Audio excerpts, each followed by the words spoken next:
하나님의 말씀 함께 봅니다. 출애굽기 3장 10절로 12절입니다. 이제 내가 너를 바로에게 보내어 너에게 내 백성 이스라엘 자손을 애굽에서 인도하여 내게 하리라. 모세가 하나님께 아뢰되 내가 누구에게 바로에게 가며 이스라엘 자손을 애굽에서 인도하여 내리이까? 하나님이 이르시되 내가 반드시 너와 함께 있으리라. 내가 그 백성을 애굽에서 인도하여 낸 후에 너희가 이 산에서 하나님을 섬기리니 이것이 내가 너를 보낸 증거니라. 아멘. 네, 오늘 이 본문의 말씀으로 약점이 사명입니다. 약점이 사명입니다. 우리는 누구나 사람을 만나면 장점이 무엇일까? 그렇죠? 아마 이 세상은 장점이 많은 사람들, 그들이 더 유리하고 또 그들이 더 쓰임을 받는 것 같습니다. 그렇습니다. 사람은 사람을 볼 때 그 사람이 잘하는 것을 찾게 되어 있습니다. 사람이 뭘 잘하느냐, 당신이 뭘 잘하느냐. 사람은 아마 누구나 그럴 겁니다. 당신의 장점이 뭐예요? 당신이 잘할 수 있는 게 뭐예요? 우리는 늘 사람들 앞에 자신을 나타낼 때도 내가 잘할 수 있는 게 뭐냐, 내가 잘하는 게 뭐냐. 사람이 사람을 알 때는 그 사람의 장점을 우리가 찾고 또 그것을 인정합니다. 그런데 하나님은 말입니다. 우리의 장점을 찾으시는 분이 아니라 우리의 약점을 찾으시는 하나님. 하나님은 강한 자를 쓰시지 않고 약한 자를 쓰십니다.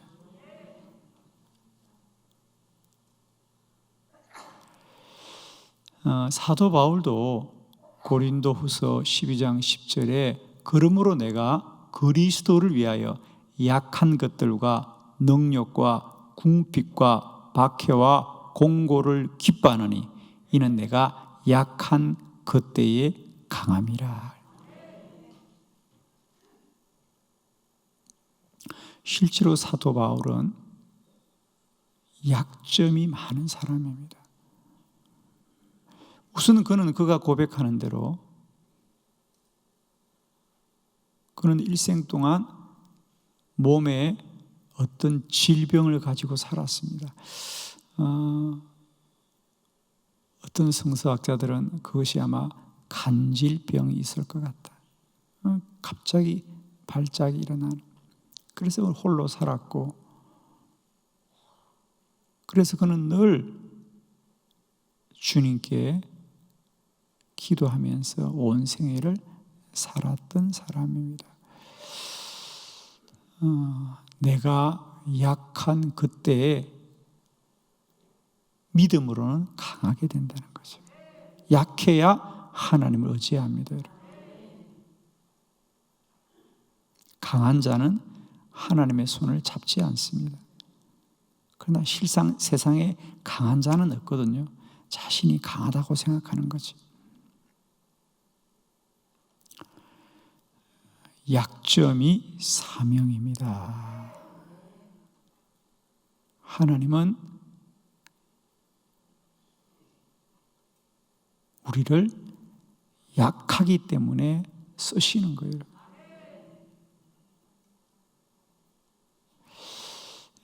저는 오늘 말씀을 보면서 평소에는 그냥 지나갔던 말씀인데 오늘 출애굽기 3장 10절에 보면 이제 내가 너를 바로에게 보내어 그래요. 이제 내가 너를 바로에게 보내어 나의 백성을 구원하리라 그래요. 이제 내가 너를 보낸다. 이제. 지금 모세가 있는 곳은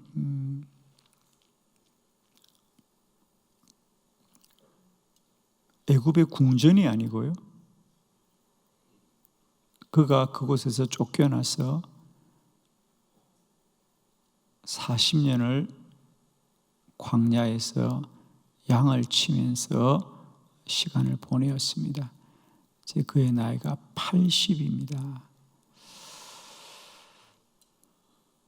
그는 한때 젊었을 때 민족을 돌보고 구원하려고 한 적이 있죠. 그가 바로의 궁전에서 왕자로 있을 때 그랬습니다. 그러나 그는 그때 민족으로부터도 손가락질을 당하고 마침내는 궁전에서 쫓겨나게 됩니다. 그리고는 40년을 아무도 의지할 곳이 없는 곳에서 양을 돌보면서 보내게 되는 거죠. 시간이 흐른다는 것은 그는 육신적으로도 쇠하고 연약한 자가 되었습니다. 그런데 놀랍게도 스스로 그는 아무것도 할 수 없고 나는 이제 늙은 노인이라고 생각하는데 하나님이 나타나셔서 이제 내가 너를 바로에게 보낸다. 이제 내가 너와 함께 하리라. 이제 내가 너와 함께 하리라. 이제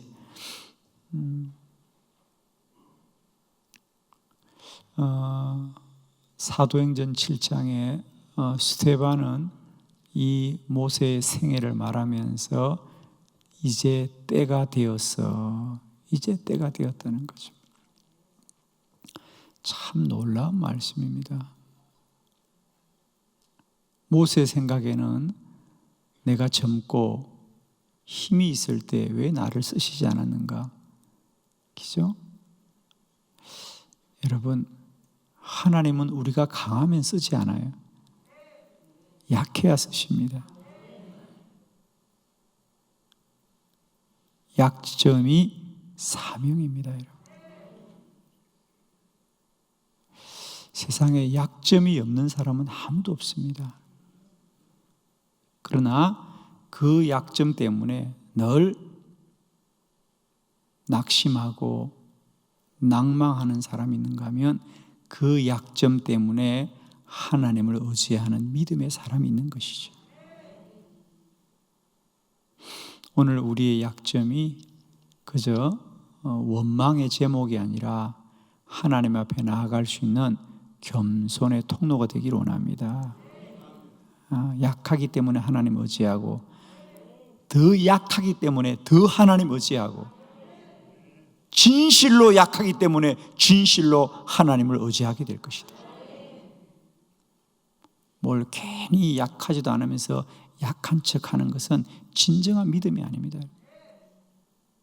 내가 하나님 아무것도 할 수 없다고 말할 때 정녕 하나님은 우리를 완전하게 쓰실 거예요. 내가 아무것도 아니라는 것이 그저 말로 아니라 내가 정말로 아무것도 아닌구나. 내가 할 수 있는 것이 아무것도 없다고 인정할 때 우리는 진실로 하나님을 의지하게 될 거예요.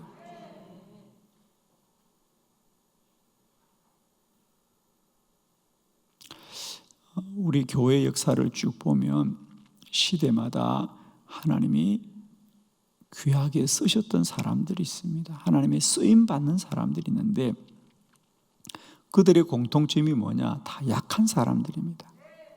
특별히 그들은 어떤 육체적인 질병으로 생사의 기로에 있었던 사람들, 그런 사람들이 하나님께 쓰임받는 것은 이유가 있습니다. 왜? 그들은 다 죽음을 경험했기 때문에 사람이 얼마나 연약한 존재인가를 철저하게 알았기 때문에 그들은 그만큼 더 철저하게 하나님만 의지하는 거예요. 세상 사람들은 안정된 집안에서 부족함이 없이 자라는 것이 행복이라고 생각합니다. 물론 세상적으로는 그렇습니다. 그러나 영적으로 보면 약점이 많은 자들이 하나님이 사용하셨어요. 영적으로는 그렇습니다. 오늘도 우리의 연약함,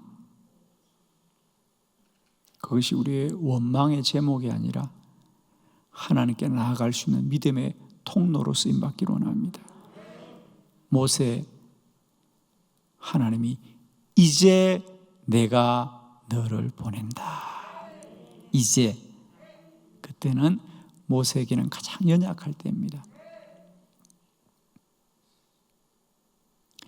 약점이 사명입니다. 약점이 사명입니다. 오할레스비라고 하는 분은 기도라는 책에서 우리가 기도하게 되는 가장 큰 전제가 있다는 거죠. 그것은 뭐냐? 무력감이다.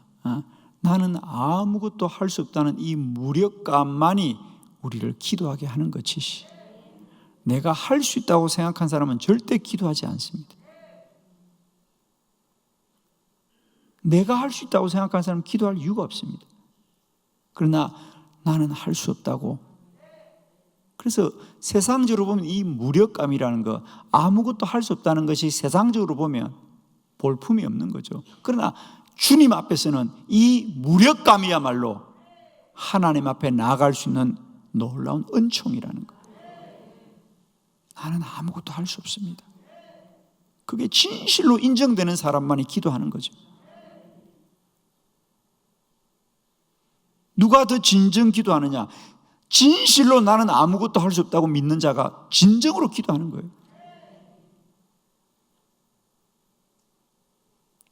왜 하나님이 모세가 젊고 똑똑하고 훌륭할 때 쓰시지 않고 그를 40년 동안 광야에 버려두고 아무도 없는 곳에서 40년을 푹푹 썩게 하느냐?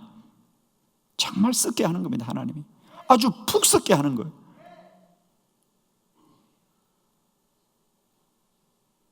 그리고 하나님이 보시니까 어지간히 썩었다고 생각하니까 이제 내가 너를 보내노라. 아직도 힘이 빠져야 돼요. 푹푹 썩어야 됩니다. 왜 아멘이 안 돼? 아직도 힘이 빠져야 돼요.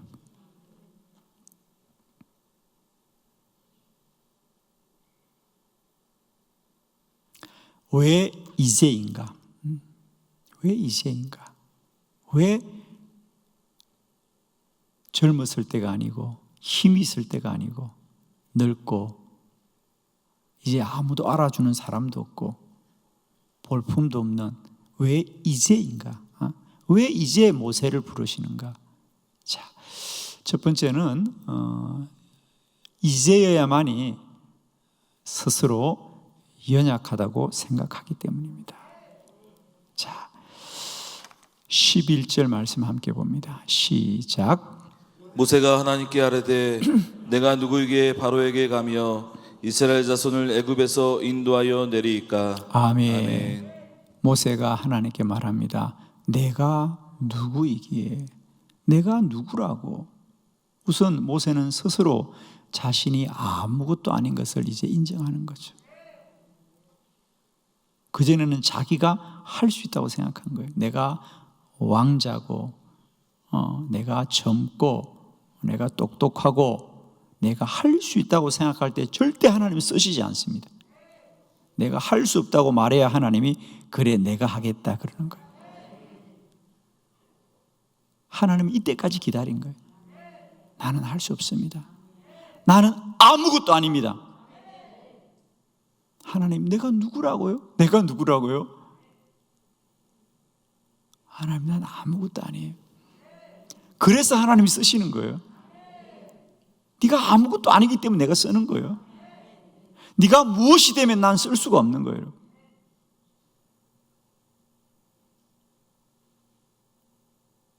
내가 누구이기에? 내가 감히 바로에게 갑니까? 나는 할 수 없습니다. 그래서 하나님이 쓰시고자 하는 거예요. 모세는 자신이 아무것도 할 수 없다고 생각했기 때문에 모든 일을 하나님께 여쭈고 기도하면서 하나님의 인도만을 받았습니다. 하나님은 모세가 똑똑하고 훌륭해서가 아니라 장점이 많아서가 아니라 그가 약점이 많았기 때문에 그를 쓰시는 것이다. 모세는 왜 이제인가? 하나님은 이제 내가 너를 바로에게 오는데 왜 이제냐? 첫 번째, 모세는 스스로가 늙고 아무것도 할 수 없다고 생각했기 때문에 하나님이 이제 내가 너를 보낸다. 이제 때가 되었구나. 이제 됐구나. 이제 됐구나. 이제 됐구나. 이제 네가 제대로 썩었구나. 네가 이제 제대로 됐구나. 두 번째, 왜 이제인가? 왜 이제인가? 그렇습니다. 백성들이 자신을 믿지 않으리라고 생각하는, 사람들이 나를 아무도 알아주지 않을 거라고 생각하는. 자, 출애굽기 4장으로 넘어갑니다. 1절입니다. 다 같이 함께 합독합니다. 시작. 모세가 대답하여 이르되 그러나 그들이 나를 믿지 아니하며 내 말을 듣지 아니하고 이르기를 여호와께서 내게 나타나지 아니하셨다 하리이다. 아멘. 두 번째로는 하나님, 그래요. 저는 내가 극복할 수 있어요. 나는 하나님을 믿고 갈 수 있습니다. 문제는 나는 결단을 하고 애굽으로 간다고 하지만은 문제는 그 애굽에 있는 백성들이 내 말을 듣지 않고 나를 알아주지 않을 거예요. 내가 바로의 궁전에 있을 때야 사람들이 나를 다 알아주었지만 이제 40년이 지났고요. 나를 아는 사람이 아무도 없어요. 누가 내 말을 듣겠어요? 그래서 부른 거예요. 세상 사람들이 너를 알아주고 너를 인정하면 네가 네 잘난 것으로 살지 나를 의지하겠냐? 그러나 사람들이 아무도 너를 알아주지 않기 때문에 너는 나만을 소망하고 바라게 될 것인 거죠. 그래서 부른 거예요. 세상 사람들이 아무도 너를 알아주지 않는 것 때문에 네가 염려하느냐? 내가 그래서 너를 부른 거야.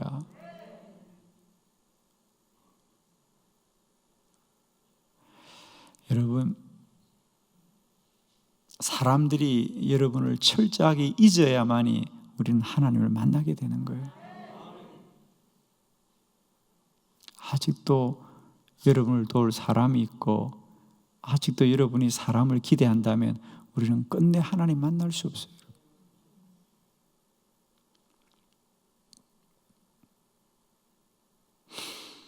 세상의 소리가 고요해야 비로소 하나님의 음성이 들려집니다. 여러분은 외로움이 싫으시죠? 늘 여러분 곁에 사람이 많고 사람들로부터 인정받고 사람들로부터 즐겁고 싶죠? 그렇다 그래요. 그냥 외롭고 싶어요? 외롭게 살고 싶어요? 그런데 말입니다.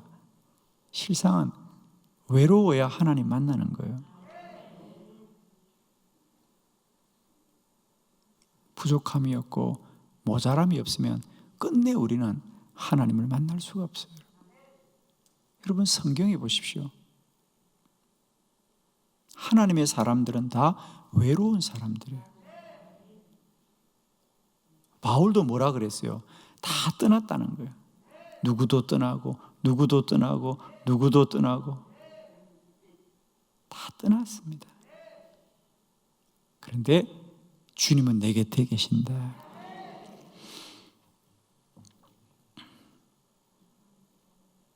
성경을 보십시오, 여러분. 하나님께 쓰임받는 사람들이 사람들의 인정을 받았냐고? 다 아닙니다. 다 외로운 사람들. 그래서 하나님만을 붙던 사람들이 하나님 일을 한 거예요, 여러분. 여러분 정말 부탁합니다. 우리가 영이 충만하려면 육과 혼은 죽어야 됩니다. 육도 즐겁고 혼도 충만하다? 그건 가능하지 않습니다. 정말 여러분이 영의 사람이 되기를 원한다면 철저하게 육은 죽어야 합니다. 세상에서도 만족하고 즐겁고 하나님 나라에서도 훌륭하다, 그건 가능하지 않습니다. 하나님 나라에 쓰임받는 자가 되려면 사람의 나라에서는, 세상의 나라에서는 철저하게 버림을 받아야 합니다. 그게 하나님의 원리입니다. 세상 사람들도 인정 다 받고 하나님께서 인정받고 싶다, 그건 아니 됩니다, 여러분. 그건 가능하지가 않습니다.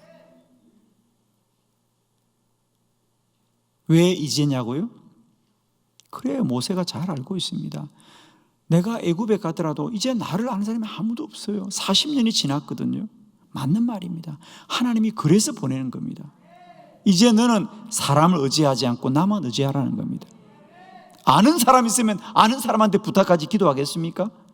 부탁할 사람이 없기 때문에 기도하고, 만날 사람이 없기 때문에 기도하고, 갈 데가 없기 때문에 기도하고, 할 수 있는 게 없어서 기도해야지.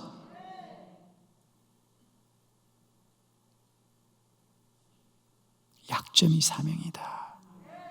오늘 내가 만날 세상 사람 없는 것 때문에 여러분 억울해하지 마시고요. 그래서 기도하십시오.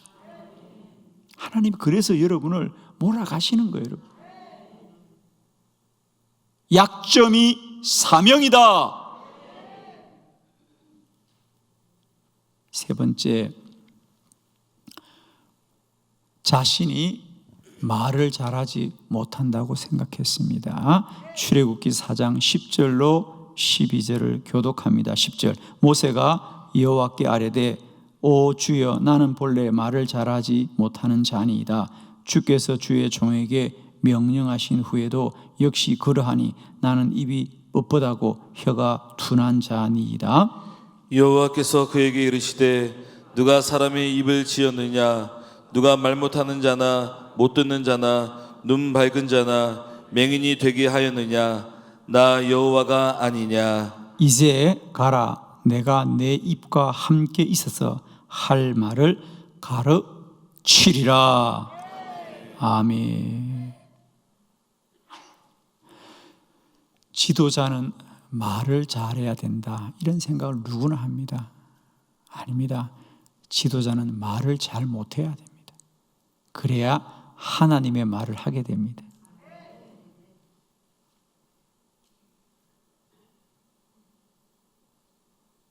모세가 세 번째, 하나님 그런데요, 저 말을 잘 못해요. 제가요 사람들 앞에 서면 말을 더듬어요. 하나님이 그래, 그래서 내가 너를 보내는 거야. 네가 말을 잘한다면 매일 네만 말할 거 아니야.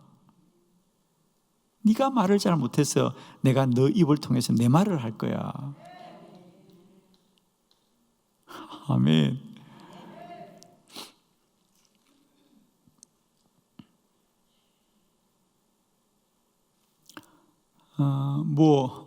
목사님이 공개적으로 한번 말씀하신 적이 있기 때문에 제가 인용해도 누가 안 될 것이에요. 여러분이 다 아시는, 제가 이제 이분을 말씀하는 건 여러분이 다 알기 때문에 공감할 수 있으리라고 생각해서 제가 드리는 말씀인데, 우리 선한 목자교회 유기성 목사님, 그분이 이 시대에 가장 훌륭한 설교자라는 것은 누구나 인정합니다, 그죠? 그분의 설교는 전 세계적으로 지금 모든 사람들에게 영향력을 주는 정말 훌륭한 설교자입니다. 제가 봐도 유기성 목사님은 참 훌륭한 설교자이십니다. 오늘날 그렇게 훌륭한 설교자가 사실은 나는 설교를 참 못한다고 생각했다는 것을 여러분 꿈이나 꿀 수 있어요, 여러분. 유기성 목사님이